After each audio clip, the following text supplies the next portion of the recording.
I welcome you all to conquer UPSC prelims जोश 2020 की series में ये हमारा 15th लेक्चर है जहां पे मैं इंपॉर्टेंट करंट अफेयर डिस्कस करूंगा सोसाइटी से रिलेटेड। सबसे पहला आर्टिकल जो है जेंडर वायलेंस एंड कोविड 19। देखिए, जब यूपीएससी के आंसर्स लिखते हो आप मेंस में, तो एक बड़ा पोर्शन हमारे सिलेबस का सोसाइटी के ऊपर होता है। अब ये सोसाइटी सोशियोलॉजी में भी आती है, एथिक्स में भी आती है, ज्योग्राफी में भी आती है, हिस्ट्री में भी आती है, इकोनॉमिक्स में भी सोसाइटी की बात करना होता है आपको। अब ये सोसाइटी बेकार हो जाएगी अगर हम वुमेन पोजीशन के बारे में डिस्कस ना करें सोसाइटी में। ठीक है, तो हमेशा हर एंगल से सोसाइटी की जब भी बात करें आप, तो वुमेन को इंक्लूड करना डिस्कशन में इंपॉर्टेंट होता है। कोविड 19 आजकल न्यूज को डोमिनेट कर रहा है। अब डायरेक्टली क्वेश्चन ऐसा नहीं आएगा कि कोविड 19 कहां पे ओरिजिन हुआ था। क्वेश्चन तो ऐसा बनेगा कि कोविड 19 की वजह से क्या कॉन्सिक्वेंसेस देखने को मिले हैं सोसाइटी पे, इकोनॉमी पे, राइट? इस तरह के क्वेश्चंस बनते हैं। यहां पे जेंडर वायलेंस किस तरह से प्रोमोट कर रहा है, कोविड 19 की वजह से जेंडर वायलेंस हो रहा है। देखिए, कोई भी डिजास्टर, कहीं पर भी डिजास्टर अगर आता है तो सब पर ही उसका बुरा असर पड़ता है, लेकिन जो इकोनॉमिकल, सोशो और साइकोलॉजिकल इंपैक्ट है वो और भी ज्यादा गहरा होता है और भी ज्यादा तबाही करता है। जैसा कि सुनामी का आ जाना, फ्लड्स का आ जाना या कोरोना वायरस का आ जाना, जिसके कारण वुमेन को बहुत ज्यादा सफर करना होता है कंपेयर टू मैन। देखिए, अगर इमेजिन करिए फ्लड्स आ गया, फ्लड्स आने की वजह से क्या होगा, मेन तो they are very good in swimming, climbing and all, तो ये लोग अच्छा स्विमिंग भी कर सकते हैं, क्लाइंब भी कर सकते हैं और इधर से उधर शिफ्ट हो जाएंगे। जब वुमेन के ऊपर बात आती है, ये लोगों के पास ये स्किल्स नहीं होते हैं। तकरीबन ज्यादातर पोर्शन सोसाइटी का इस तरह से है, वुमेन में इस तरह के स्किल्स नहीं होते हैं, तो इन लोग को सफर करना पड़ता है। अब ये जो कोविड 19 चल रहा है, वहां पे भी इनको ही सफर करना है। एक डेटा की मैं बात करता हूं। डब्ल्यूएचओ ने एक रिसेंटली एक डेटा रिलीज किया था, जहां पे डब्ल्यूएचओ का मानना यह है 70% जो हेल्थ वर्कर्स है वो महिलाएं हैं और 79% जो नर्सेस हैं पूरे वर्ल्ड में वो भी महिलाएं हैं। और आपको पता है, ये जो हेल्थ केयर वर्कर्स हैं जो फ्रंट लाइन पर लड़ाई लड़ रहे हैं कोरोना वायरस से, और इनको जो कोविड 19 होने का खतरा जो होता है वो और भी ज्यादा गहरा होता है। ये वल्नरेबल होते हैं ये सिचुएशंस के। दोनों काम करते हैं घर में, कौन? Husband and wife. ज्यादातर घरों में यही होता है कि दोनों भी काम पर जाते हैं। और देखो, ऐसी सिचुएशन में जो कोविड 19 की सिचुएशन है, वहां पे क्या चल रहा है? वर्क फ्रॉम होम चल रहा है। इसकी वजह से महिलाओं पे जो बर्डन होता है यूजुअल तौर पे, उससे ज्यादा बढ़ गया है। कैसे? क्योंकि हमारा जो समाज है ट्रेडिशनली पैट्रियार्कल समाज है। महिलाएं घर का काम काज भी संभालती हैं, तो डबल बर्डन वुमेन पर पड़ता है, ऑफिस का काम भी, घर का काम भी। अब देखो, ज्यादातर फैमिली मेंबर्स घर में ही रहते हैं। ऐसी सिचुएशन में घर में टेंशन और बढ़ती है। जैसे बहुत से जो हस्बैंड्स होते हैं वो अल्कोहल का सेवन करते हैं, लेकिन लॉकडाउन की वजह से आपने देखा है फेज 1, फेज 2, फेज 3 में क्या हुआ था, शराब तो नहीं मिल रही थी, इसीलिए बिहेवियर जो है वो चिड़चिड़ा हो गया है और डोमेस्टिक वायलेंस की बहुत सारी घटनाएं सामने आ रही थी। इसके ऊपर भी नेशनल कमीशन फॉर वुमेन ने डेटा रिलीज किया है और नेशनल कमीशन फॉर वुमेन का मानना यह था 23 मार्च से लेकर 16 अप्रैल के बीच, इस बीच क्राइम अगेंस्ट वुमेन की 587 कंप्लेंट्स मिली थी, जिनमें से 239 डोमेस्टिक वायलेंस के संबंधित थे। तो अब जस्ट इमेजिन करिए आप, सिर्फ कुछ ही दिन में 23 मार्च से अप्रैल 16 तक इतने सारे कंप्लेंट्स। तो अभी ये लॉकडाउन कितना एक्सटेंड होते गया था, बहुत ज्यादा एक्सटेंड हुआ था, कितने कंप्लेंट्स आई थी होगी, इमेजिन करिए।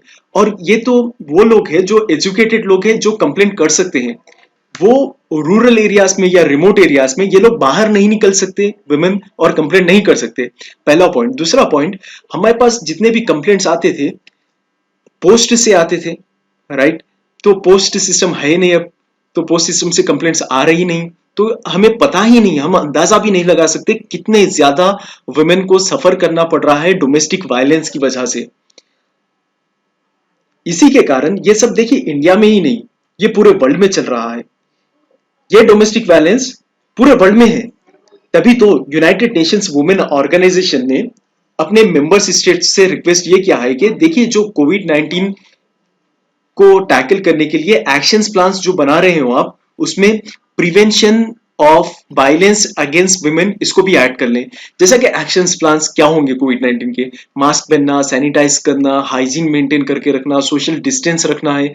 सिमिलरली ये prevention of violence against women भी ये कोविड 19 के एक्शन प्लान्स में से रख लेना। जैसा कि बहुत सारे एक्सपर्ट्स का सुझाव ये है, देखिए जितने भी डिजास्टर्स होते हैं इस तरह के, किस तरह क्यों होते हैं, ये देखिए ये होते हैं एंजाइटीज की वजह से। बोलना ये है एक्सपर्ट्स का, स्ट्रेस जो होता है वो डिप्रेशन क्रिएट करता है। डिप्रेशन जो है ये समटाइम्स सुसाइड की शक्ल ले लेता है। ये सारी चीजें एक दूसरे से कनेक्टेड है। तब ये लोग को काउंसलिंग की जरूरत है, काउंसलिंग चाहिए। कोई साइकेट्रिस्ट या साइकोलॉजिस्ट जो स्टूडेंट्स होते हैं, ये लोग सेमिनार्स कंडक्ट करना चाहिए, ऑनलाइन सेमिनार्स, और ये लोग की काउंसलिंग करना चाहिए। बहुत सारे ऐसे सिचुएशंस होते हैं विमेन के अंदर जिसका ध्यान मेन के तरफ मेन को होता ही नहीं। मेन को पता ही नहीं होता कि ये लोग को इस तरह के बायोलॉजिकल प्रॉब्लम्स होते हैं जिसकी वजह से इनको बहुत सारा मूड स्विंग्स आते हैं। जैसा कि पीएमएस, प्री मेंस्ट्रुअल सिंड्रोम, इसमें से एक ज्यादा है जो कि बहुत सारी यूथ लड़कियां जो है उन लोगों को होता है ये। तो अब देखिए आप, ये इनके खुद के टेंशन्स, इनका खुद का स्ट्रेस और दूसरों का स्ट्रेस, ऑफिस का स्ट्रेस, ये सारी चीजें इंक्लूडेड है। अब यहाँ पे क्या होता है, जेंडर वायलेंस बहुत ज्यादा शक्ल ले लेता है। अगर कि ये महिलाएं काम करना नहीं चाह रहे हैं घर में, अब ये मेन का है ना डोमिनेशन होता है हर घर में, तो इस वजह से क्या होगा, डोमेस्टिक वायलेंस होता है। तो रिसेंटली गवर्नमेंट ने बहुत सारे मेजर्स लिए गए हैं। जैसा कि ministry of women and child development ने ये कहा है, वन स्टॉप सेंटर्स को सुनिश्चित किया जाएगा जो legal and psychosocial help करेगी। Nation institute of mental health and neurosciences की मदद से ये अलग अलग तरह पे अलग अलग टर्म्स में हेल्प मुहैया करवाएगी। जैसा कि मेडिकल टीम्स भेजा जाएगी अगर आपके हालात सही नहीं है, हेल्थ सही नहीं रह रही है, या आपको लीगल सीकिंग हो रही है, मतलब जुडिशरी की मदद चाहिए, पुलिस की मदद चाहिए, तो आपको नेशनल लीगल सर्विस अथॉरिटी मुहैया करवाएगी। ये वन स्टॉप सेंटर्स में ये सारी चीजें मिल जाएगी आपको। पुलिस भी मिल जाएगी, मेडिकल टीम्स भी मिल जाएगी, लॉ एक्सपर्ट्स भी मिल जाएंगे ये सब बताने के लिए। और ये इसको सपोर्ट करते हुए 1000 पीपल ने ये वीडियो कॉन्फ्रेंसिंग को लाइव ज्वाइन किया है।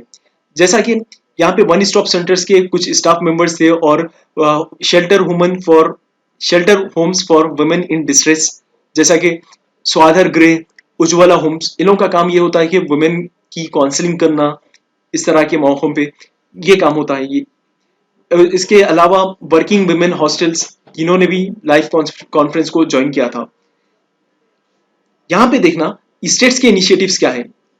स्टेट के इनिशिएटिव्स पर्टिकुलरली उत्तर प्रदेश में देखिए आप, दो चीजें बताऊंगा मैं। उत्तर प्रदेश की पुलिस ने एक इनिशिएटिव लॉन्च किया है मार्च में।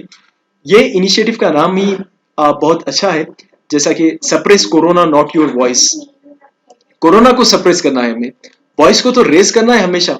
जहां भी आप देखते हो कि कोई सफर कर रहा है क्रुएल्टी का या किसी के पास वायलेंस हो रहा है, तो आपका काम ये होता है कि आप अपनी वॉइस को रेज करना। तो यही कैंपेन का नाम था, suppress corona not your voice. यहाँ पे एक हेल्पलाइन नंबर जारी किया था उत्तर प्रदेश की पुलिस के द्वारा। जब जो भी ये नंबर पे डायल करेगा तो वुमेन पुलिस ऑफिसर्स ये लोगों को रीच करेगी और इनके जो कंप्लेंट है उसको फॉलो अप करेगी। जैसा कि लॉकडाउन में आप फिजिकली पुलिस स्टेशन तक भी नहीं जा सकते, तब इस सिचुएशन में एक हेल्पलाइन नंबर जारी किया गया था उत्तर प्रदेश पुलिस के द्वारा। कम्युनिटी रेडियो प्रोग्राम भी उत्तर प्रदेश ने चलाया था कि ये रेस करना है वॉइस, अवेयरनेस रेस करना है अबाउट वायलेंस अगेंस्ट वुमेन के। इसमें देखिए दो टर्म्स के बारे में बात की गई है कि डोमेस्टिक वायलेंस हो रहा है तो किस तरह से रिकॉग्नाइज किया जाएगा, और ये हो रहा है तो किस तरह से ये इशू को एड्रेस किया जाएगा। यहाँ पे कॉलर्स को एनकरेज किया गया, देखिए आपको डरने की बात नहीं है, लेकिन आप है ना कॉल करना और अपना एक्सपीरियंस शेयर करना, कि क्या पड़ोस में कुछ हो रहा है या आपके साथ कुछ हो रहा है, ये सब हमें बताना। नेक्स्ट, और एक कैंपेन, ये कैंपेन देखिए 2008 में भी बहुत चला था, बेल बजाओ, रिंग द बेल। यहाँ पे होता ये है, डोर बेल की बात की जा रही है। अगर कोई पड़ोस में कुछ ऐसा हो रहा है कि वायलेंस हो रही है, आपको आवाज तो आती है बिल्कुल, तो ये पड़ोस वाले मेन और बॉयज ये रेस्पॉन्सिबिलिटी अपने शोल्डर्स पे ले लें और जाएं, ये पड़ोस के घर की बेल बजाए और इनको इन्वॉल्व करें कन्वर्जेशन में, सच दैट ये हाल्ट कर जाए, ये जो डोमेस्टिक वायलेंस हो रहा है वो हाल्ट कर जाए, और तभी इनका मेंटल जो तापमान है, टेम्परेचर जो है वो कम हो जाएगा। ये कैंपेन का मानना था और ये कैंपेन भी चलाया जा रहा है। तीसरा, एम पावर 1-on-1, ये भी लॉन्च किया गया एज अ हेल्पलाइन नंबर। ये मुंबई में लॉन्च किया गया था कि ये डोमेस्टिक अब्यूज को रिपोर्ट करने के लिए ये इनिशिएटिव लिया गया है government of Maharashtra and Brihan Mumbai municipal corporation, जो बीएमसी से बहुत ज्यादा फेमस है। इन्होंने भी एक टोल फ्री नंबर को लॉन्च किया है। नाउ क्वेश्चन ये है कि डोमेस्टिक वायलेंस को टैकल करने के लिए क्या हमारे पास कुछ कानून है? आप सोचिए एक मर्तबा, हमारे कॉन्स्टिट्यूशन ऑफ इंडिया में या हमारे इंडिया में कुछ इस तरह के प्रोविजंस किए गए हैं आईपीसी में, सीआरपीसी में? जी हाँ, बिल्कुल। हमारे पास मेनली 3 लॉस है इंडिया में, जैसा कि पहला आता है protection of women from domestic violence act 2005। यहाँ पे डोमेस्टिक वायलेंस की बात की गई है। ये देखिए कैसा है, डोमेस्टिक वायलेंस ऐसा नहीं है कि हमेशा हस्बैंड वाइफ के ऊपर वायलेंस करना, ये उल्टा भी हो सकता है बिल्कुल। और सेकेंडली, सन्स का मदर के ऊपर, ब्रदर्स का सिस्टर्स के ऊपर, राइट? इस तरह के जितने भी डोमेस्टिक वायलेंस रहते हैं ये लॉ कवर करेगा। सेकेंड, डॉरी प्रोहिबिशन एक्ट, ये एक क्रिमिनल लॉ है और नॉन बेलेबल ऑफेंस है। ये डॉरी लेना और देना दो भी, giving and taking of dowry is considered to be as a punishable. और तीसरा है section 498A। Section 498 Indian penal code में आता है ये सेक्शन, और ये भी क्रिमिनल लॉ है। ये अप्लाई करते हैं हस्बैंड्स को, रिलेटिव्स ऑफ हस्बैंड्स को, ये सबको इंक्लूड करता है ये law, against the cruelty to women. ये सारे प्रोविजंस है हमारे कॉन्स्टिट्यूशन में, हमारे आईपीसी में या सीआरपीसी में। आज के लिए इतना ही। नेक्स्ट डोज बहुत जल्द लेकर आऊंगा मैं। हम 3 अक्टूबर तक बहुत सारा एक बड़ा स्फीयर कवर करेंगे, सोसाइटी का, इंटरनेशनल रिलेशंस का, साइंस एंड टेक्नोलॉजी का, पॉलिटी का, इकोनॉमी का। जो अब तक डोज नहीं देखे हैं, ये हमारा 15th लेक्चर है। इससे पहले जितने भी डोज आए हैं वो देखिए। ये डोज का मतलब ये नहीं कि मैं सिर्फ 5 मिनट का कुछ लेक्चर बना रहा हूं, थोड़े लेक्चर्स तो 30 मिनट्स के ऊपर भी गए हैं। ये इसका मकसद ये है, हम ये जो कोर्स लॉन्च किया उसका मकसद ये है कि आपको है ना हर चीज कंसोलिडेटेड मैनर में मिल जाना है, जो प्रीलिम्स के लिए मदद करेगा। आपको है ना दूसरे बुक्स रेफर करने की जरूरत नहीं है, जो भी मिलेगा आपको यहाँ पे मिलेगा। और बहुत सारा बड़ा पोर्शन कवर करने की कोशिश कर रहा हूँ मैं, 3 अक्टूबर तक शायद हो जाएगा। और यहाँ पे सब इंपॉर्टेंट करंट अफेयर्स है जो प्रीलिम्स और मेंस दोनों के लिए मदद करेंगे, 2020 प्रीलिम्स के लिए और 2019 मेंस के लिए। Thank you very much.